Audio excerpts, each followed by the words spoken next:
किसान की घड़ी। एक बार एक किसान की घड़ी कहीं खो गई। वैसे तो घड़ी कीमती नहीं थी, पर किसान उससे भावनात्मक रूप से जुड़ा हुआ था और किसी भी तरह उसे वापस पाना चाहता था। उसने खुद भी घड़ी खोजने का बहुत प्रयास किया। कभी कमरे में खोजता, तो कभी बाड़े, तो कभी अनाज के ढेर में, पर तमाम कोशिशों के बाद भी घड़ी नहीं मिली।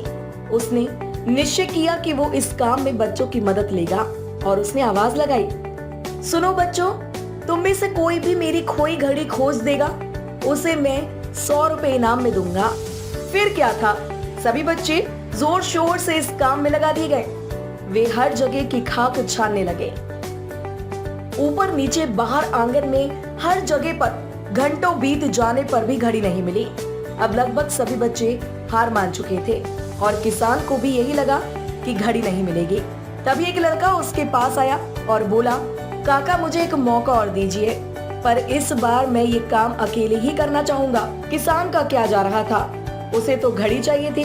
उसने तुरंत हाँ कर दी।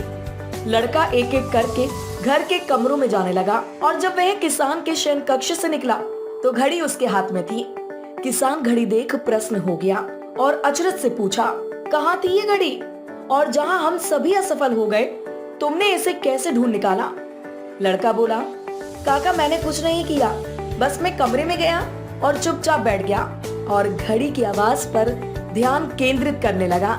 कमरे में शांति होने के कारण मुझे घड़ी की टिक टिक सुनाई दे गई, जिससे मैंने उसकी दिशा का अंदाजा लगा लिया और अलमारी के पीछे गिरी ये घड़ी खोज निकाली।